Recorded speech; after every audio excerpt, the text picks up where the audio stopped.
다음은 모섬류인데요. 모섬류 역시 아주 다양한 용도로 사용이 되었죠. 우리나라의 고대부터 가죽으로 만든 구라는 의복 명칭입니다. 의복 명칭인 구라는 그 기록이 나오고 있고, 그리고 각종 동물 털에 대한 명칭이 나오고 있고, 전이라는 명칭도 나오고 있습니다. 먼저 그 옷감으로 만든 모직물로는 대표적으로 개와 갈이 있고요. 그 다음에 이제 모사를 가지고 짜는 것으로 짜서 우리가 깔개류로 많이 사용을 하거든요. 그래서 깔개류는 그 탑등, 구유, 구수와 같은 이러한 그 고대의 깔개 명칭이 나오고 있습니다. 그런데 이런 동물만 사용된 게 아니라 조류, 또 생선의 껍질, 어피 등도 사용을 했다는 것을 알 수가 있는데, 그 예를 들면은 동네 폐총에서 나온 강치 같은 경우에는 이 강치는 기름을 많이 사용하기도 했고, 이 어피가 굉장히 이렇게 얼룩 무늬가 있어서 아름다운 그러한 그 어류입니다. 그래서 이 가죽으로 장식을 했을 거다. 우리가 문헌에 볼 수 있는 반어피, 이 반이 그 얼룩반인데, 그 얼룩 무늬가 있는, 그러니까 점이 있는 그 어피의 일종이 아니었을까라고 생각을 하고 있습니다. 무섬류에 관한 기록을 보면은 이 고대 국가 가운데 예래든가 아니면은 고구려, 백제, 사만, 부여 등에서 아주 다양한 이러한 그 동물들이 나오고 있고요. 그리고 실제로 고분에서 출토되는 동물 뼈들이 있습니다. 여기에서 보면은 사냥은 있는데 양은 없고요. 그리고 이런 그 오리 닭도 있고, 그다음에 상어, 물개, 고래 이러한 뼈들이 이렇게 나오고 있습니다. 그리고 이제 고구려 고분벽화를 보면은 주인공의 이제 이 사람들도 아마 귀족들이라고 생각이 되는데 지금 수렵을 하고 있는 이러한 상태죠. 근데 이 사람들이 지금 쓰고 있는 관을 보면은 새 깃털을 달아서 우리가 일명 조우관이라고 하는데, 이러한 새 깃털을 장식으로 사용하기도 했고, 또 지금 이렇게 사냥하고 있는 호랑이라던가 이러한 사슴이라던가 이런 동물들도 충분히 식용이나 혹은 가죽도 사용해서 장식으로 쓰기도 하고 혹은 옷으로도 착용이 되었겠죠. 그 다음에 이제 오른쪽에 있는 이 그림은 안악 3호분에 있는 건데, 정육점 같은데 이렇게 이제 돼지를 매달아 놓은 이러한 상태입니다. 갈과 개는 그 대표적인 모직물이라고 그랬는데, 그 동물의 털을 방적해서 실로 만들어서 옷감을 짠 직물이죠. 개 같은 경우에는 갈에 비해서는 다양합니다. 그래서 평직, 능직, 중조직, 천무직 등으로 지직을 하기 때문에 문개, 화개, 금개 등 다양한 이름이 있고, 갈은 개에 비해서 좀 거친 그러한 직물입니다. 그런데 우리나라에서는 지금 이제 개가 몇 개의 고분에서 발견이 되었는데, 천마총 같은 경우에는 성분 분석을 아직은 제가 하지는 못했는데, 황호동에서 나온 거는 성분 분석을 했습니다. 그런데 황호동에서 나온 개 같은 경우에는 양무로 판명이 되었거든요. 근데 조금 전에도 봤듯이 우리나라에서 양이 이 시대에 사육되지가 않았던 걸로 알고 있습니다. 그렇다면은 이 양모 같은 경우에는 아무래도 수입이 된 그 수입 직물이거나 혹은 양모를 수입해서 그 옷감으로 짜서 입기도 했을 거라고 그렇게 추정을 하고 있습니다.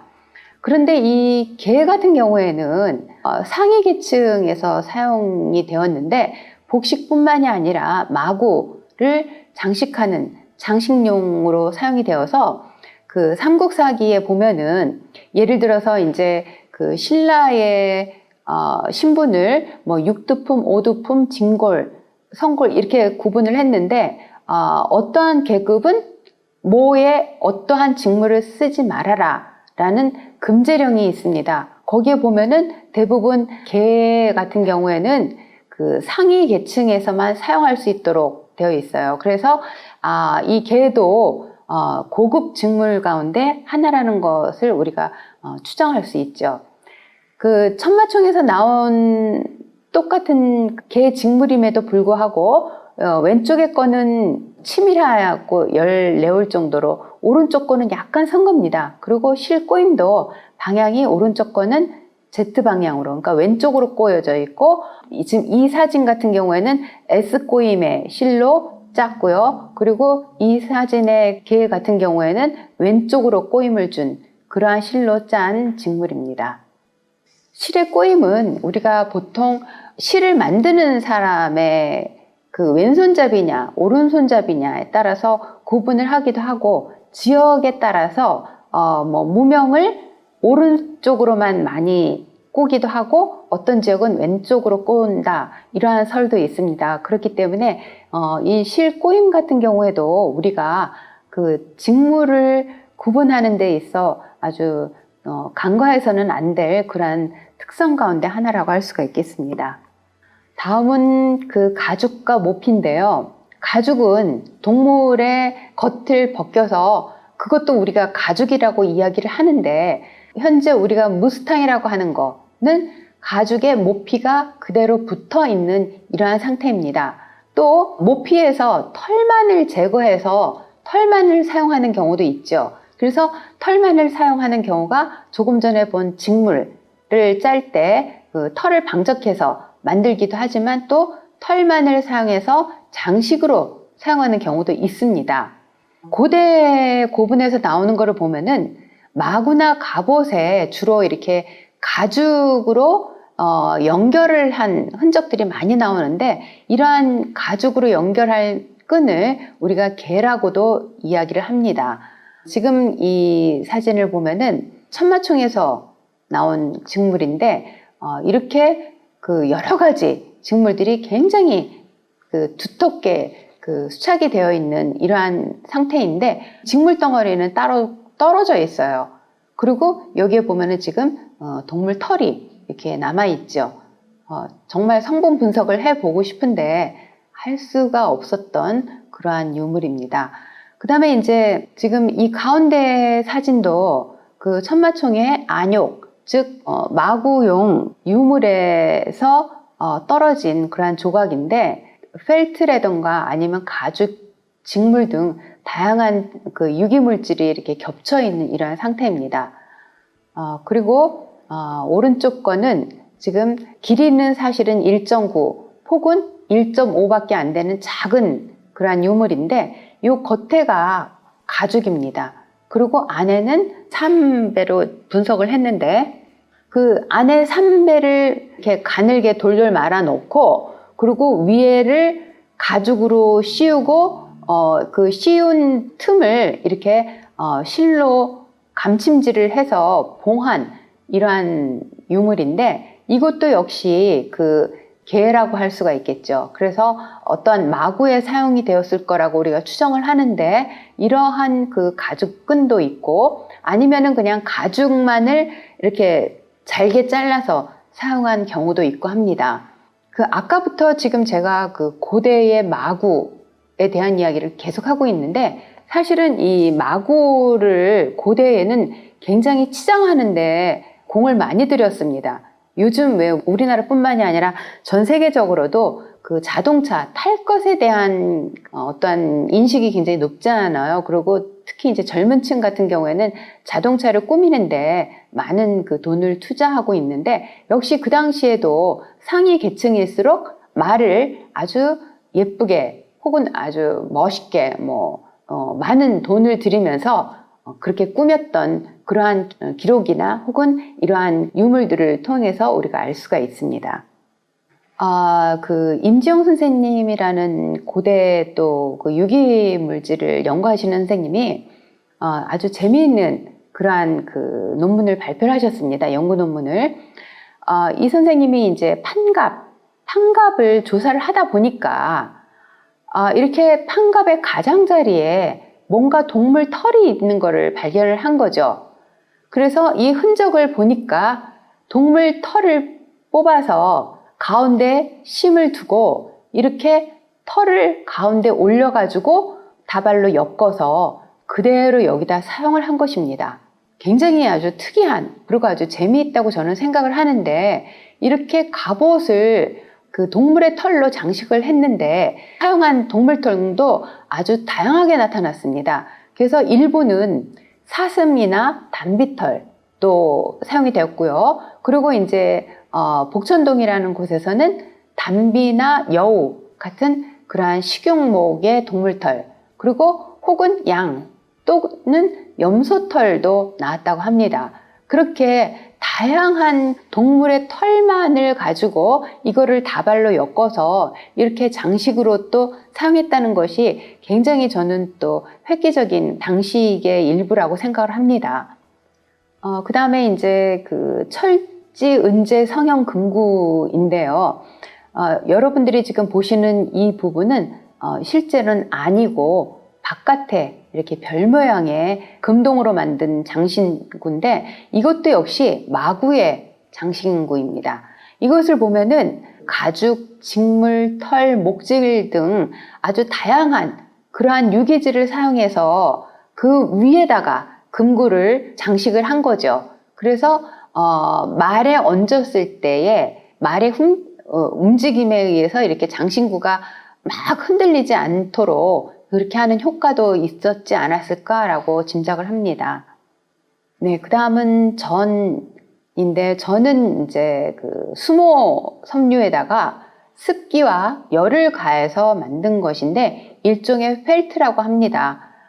우리나라에서도 이제 고대부터 이 펠트를 많이 사용을 했고, 펠트의 유물도 나오고 있는데, 제가 조사한 걸로는 천마총 것이 있는데 천마총의 그 전은 역시 이것도 그 안장에 사용되었던 펠트인데 전인데 3mm 간격으로 아주 가늘게 누빈 이런 흔적이 남아 있습니다.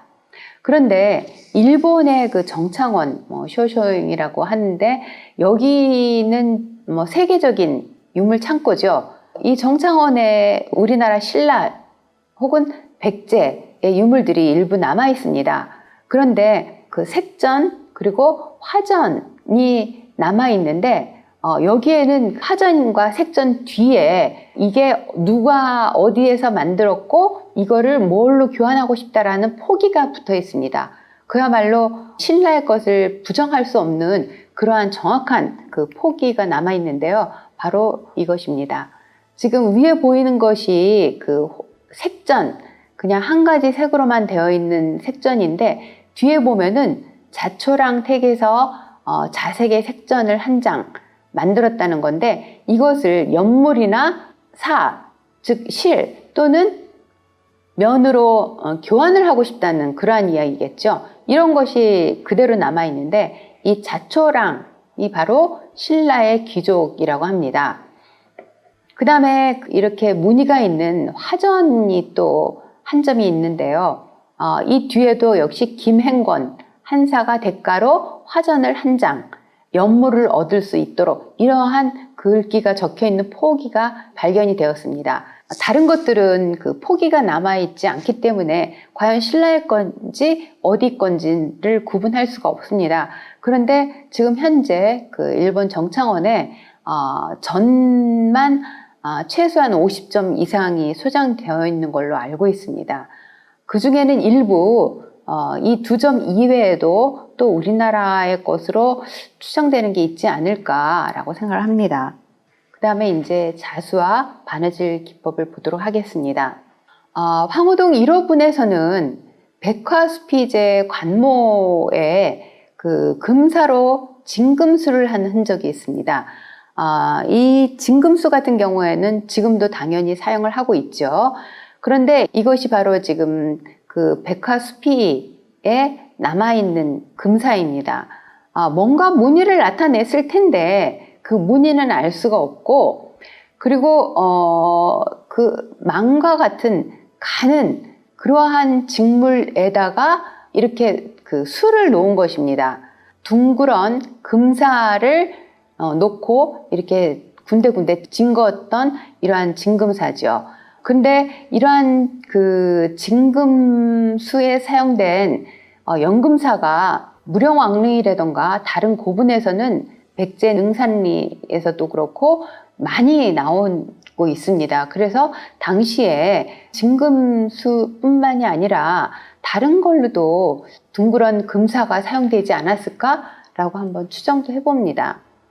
네, 그 다음은 그러니까 양쪽 방향으로 이제 수를 놓은 일종의 파편밖에는 남지 않았는데요. 이러한 가름수의 흔적도 남아있고, 그 다음에 이제 우리가 체인 스티치라고 하는 거죠. 체인 스티치라고 할 수 있는 이러한 사슬수도 남아있습니다.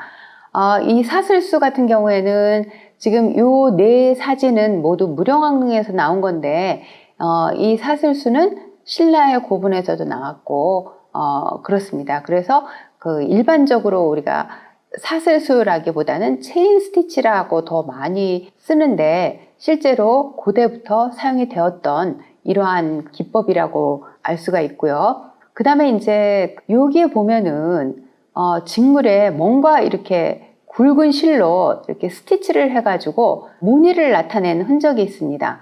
이것이 무슨 특별한 어떠한 그 기법이라고 할 수는 없고, 그냥 이렇게 그 군데군데 굵은 실로, 색실로 징거져서 무늬를 나타냈고, 그 다음에 이제 이 직물 같은 경우에는 가로 방향으로 밑에는 이게 금사가로 추정이 됩니다. 금사가 있고, 그 다음에 그 가는 실로 이렇게 군데군데 그 일직선으로 쭉쭉 바느질을 한 거죠. 그래서 가로 방향으로 무늬를 나타낸 이러한 직물들이 있습니다.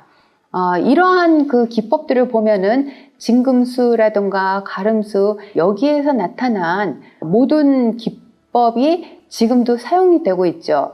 요 밑에 있는 가로 방향으로 무늬를 나타낸 것 같은 경우에도 우리가 현재도 그 양복이라든가 어떠한 그 옷 기시라든가 이런 데 보면은 스티치를 해가지고 무늬를 표현하는 경우가 있거든요. 바로 그러한 기법의 일종이라고도 할 수가 있겠습니다.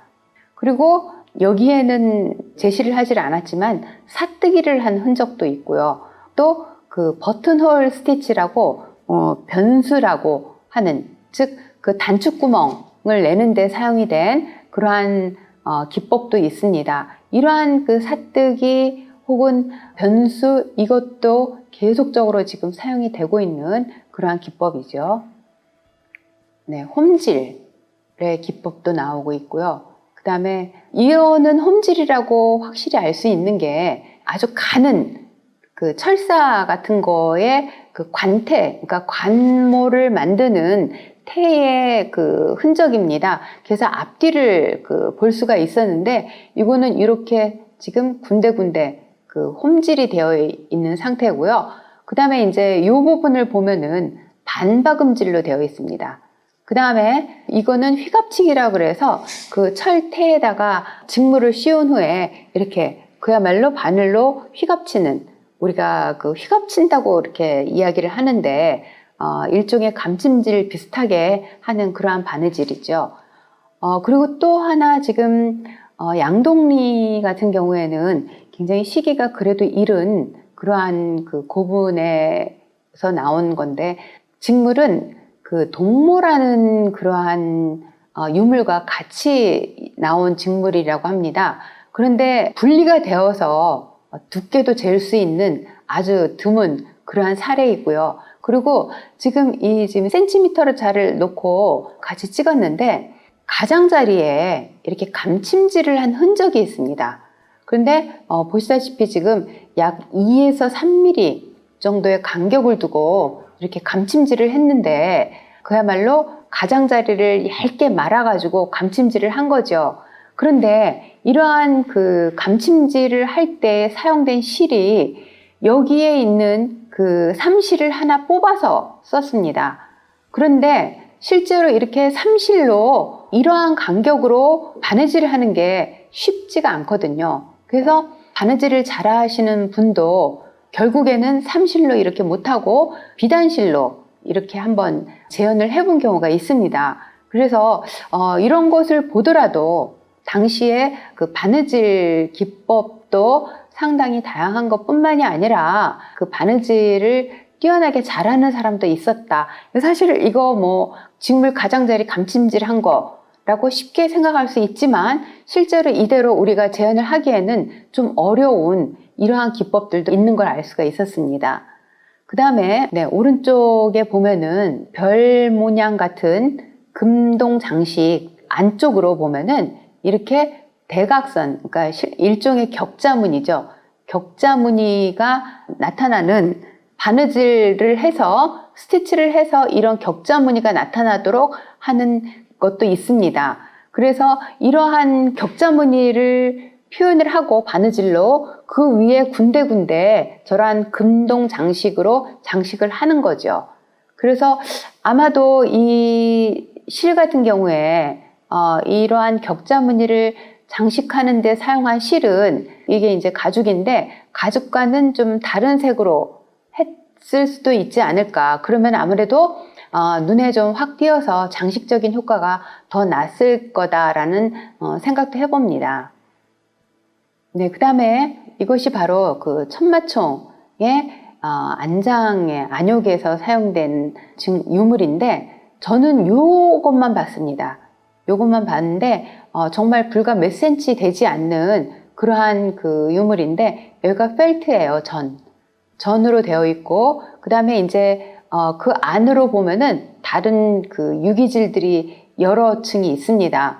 그런데 지금 오른쪽에 도면은 1970년대에 발굴을 할 당시에 안욕의 도면입니다. 그 당시에는 이러한 상태로 발견이 됐었나 봐요. 그런데 지금 현재는 정말 극히 일부분이 있죠. 그리고 경주박물관에서 천마도가 있는 그러한 유물이 나왔기 때문에 천마가 그려져 있는, 그래서 천마총이라고 붙어졌는데 거기에서 나온 이러한 그 마구를 특별 전시를 한 적이 있습니다. 근데 어쨌든 간에 지금 이렇게 전을 놓고 누빈 거죠. 누볐는데 거의 2, 3mm 간격으로 이렇게 누볐어요. 지금 여기는 이제 그 실은 다 없어지고 펠트만 남은 이러한 상태입니다. 그런데 이 흔적이 이렇게 지금 삼각형의 무늬를 나타내게 바느질을 한 거를 갖다가 역방향으로 또 마주보게 한 거죠. 그래서 일종의 기하 무늬를 나타내도록 했는데 이러한 무늬가 지금 위에 펠트로 남아있고 그 다음에 이제 이 밑에는 또 기하 무늬로 이 직물이 아니라 다른 걸로 저는 알고 있는데 이런 것들이 나타나고 있습니다. 그러니까 당시에 뭐 지금도 우리가 이러한 마름모 형태의 무늬를 많이 사용하고 있기는 하지만 고대 같은 경우에는 이러한 마름모의 직물 또는 뭐 바느질을 이용한 장식이라든가 그렇게 그 기하 무늬가 특히 많이 사용이 되었다는 것을 우리가 추정할 수 있습니다. 네, 다음은 바느질 기법 가운데 가죽에 바느질을 한 것을 발견을 하였습니다. 그 환두대도라고 아주 길다란 그러한 그 칼자루에 있는 부분인데요. 바로 이 환두대도의 이쪽 부분에 남은 흔적입니다. 아주 길게 남아 있는데 위에는 겉에서 봤을 때는 이렇게 군데군데 그 삼배가 있고 그리고 가죽이 있습니다. 이것을 약간 옆으로 보면은 우리가 좀 더 잘 볼 수가 있는데 여기 보면은 지금 뭔가 이렇게 아주 두꺼운 이런 것들이 이렇게 지나가고 있고 직물이 지나가고 있습니다. 바로 이 부분이 바느질을 한 그러한 그 부분인데요. 바로 오른쪽에 도식으로 나타낸 것과 같습니다. 그 가장 안쪽에는 가죽을 양쪽으로 이렇게 대는데 가죽이 워낙 두껍기 때문에 가운데 부분에서 이렇게 마주보게 했습니다. 그리고 이 마주보는 요 선이 좀 드러나는 것이 좀 안 좋으니까 겉을 이렇게 하나 더 옷감으로 싸는 거죠. 옷감으로 싸고 그리고 이 부분에 바느질로 해서 고정을 시키는 겁니다. 즉 여기 보면은 살짝 찝어서 그야말로 우리가 이제 그러한 표현을 쓰는데 살짝 찝어가지고 바느질을 하는 이러한 상태인데 바느질 하는 방법을 보면은 바늘 2개를 가지고 이렇게 하고 있습니다. 즉 이 가죽이 두껍기 때문에 바늘 2개를 서로 이렇게 교차하면서 하는데 이 밑에 그림이 바로 위에서 내려다본 그 바느질 하는 한 과정입니다. 바늘 두 개를 색을 다르게 이렇게 표현을 했는데 바늘 두 개를 서로 교차하면서 이렇게 왔다 갔다 하면서 하는 바느질 기법이죠. 가죽의 바느질 기법 역시 지금도 우리가 가죽 기법에서 기본적으로 사용하고 있는 그러한 바느질 기법 가운데 하나입니다. 이와 같이 그 고대에 사용되었던 바느질 기법이나 혹은 자수 기법 혹은 옷감들도 일부는 지금도 우리가 사용하고 있는 그러한 것들입니다. 네, 이상으로 간단하게 정리를 하면은 고대에 우리나라에 남아있는 그 직물류가 거의 실물로 남아있는 것들은 금동공예품에 수착되어 있는 상태로 남아있기 때문에 어떻게 보면은 그러한 금동공예품 자체도 물론 귀하긴 하지만 거기에 그 수착 혹은 부착되어 있는 직물 역시 굉장히 고대 직물을 파악하는데 중요한 자료라고 할 수가 있겠습니다. 그 마섬류는 삼배와 모시가 발견이 되었고 견섬류로는 견초, 곡, 기, 능, 사, 라 등 아주 다양한 직물이 나왔습니다. 그리고 모섬류에서 직물은 개와 갈, 그리고 가죽, 모피, 털 등 그러한 그 소재를 사용한 직물들이 나왔습니다. 그런데 안타깝게도 우리가 그 고대 직물의 원래의 문양이라던가 색상은 파악할 수 없는 경우가 상당히 많지만 그래도 불과 우리가 20년 전만 하더라도 고대 직물은 그 유물이 없기 때문에 거의 불가능하다, 연구가 불가능하다고 생각을 했고, 그리고 문헌 위주로 했지만 요 근래에 발견되는 이러한 그 금동 공예품에 붙은 조그만한 직물 편들이 이렇게 모여서 우리의 고대의 직물 문화사를 알 수 있는 이러한 유물이 되고 있습니다. 여러분들도 앞으로 고대 직물에 좀 더 많은 관심을 가져주시기를 바랍니다. 감사합니다.